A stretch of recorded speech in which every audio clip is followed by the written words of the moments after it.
भीमराव अंबेडकर जी ने, सुना है नाम आपने?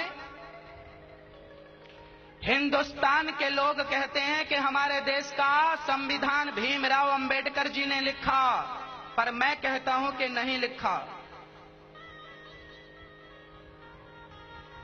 आप कहते हो कि आपका संविधान भीमराव अंबेडकर जी ने लिखा, मैं कहता हूं नहीं लिखा भीम जी ने।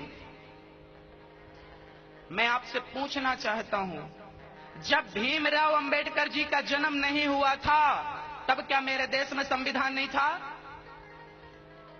बोलो बोलो। जब भीम जी का जन्म नहीं हुआ था, भीमराव अंबेडकर जी का जन्म नहीं हुआ था, तब क्या मेरे देश में संविधान नहीं था? बिना संविधान का भारत था? जब मेरा देश गुलाम नहीं हुआ था, जब मेरे देश में मुसलमान नहीं आए, बाबर नहीं आया, तब क्या मेरे देश में क्या संविधान नहीं था? बोलो बोलो भारतवासियों।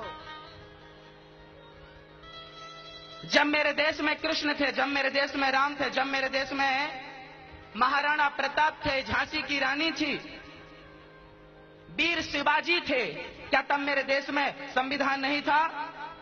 बोलो। तो किसने कह दिया कि संविधान भीमराव अंबेडकर जी ने लिखा? याद रखना भक्तों, भीमराव अंबेडकर जी ने देश का संविधान लिखा है, देश का संविधान लिखा होगा, लेकिन मनुष्य मात्र का संविधान तो कृष्ण ने लिख दिया था, और उस संविधान का नाम है श्रीमद् भगवत गीता।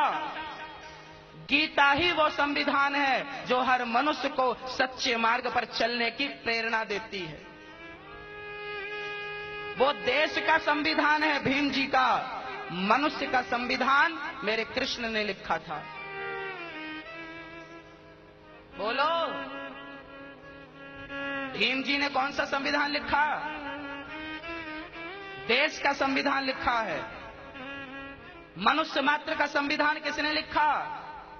गीता में लिखा है। गीता सिखाती है कि कर्मण्येवाधिकारस्ते मा फलेषु कदाचन, तू कर्म कर, फल की कामना मत कर, मैं खड़ा हूं।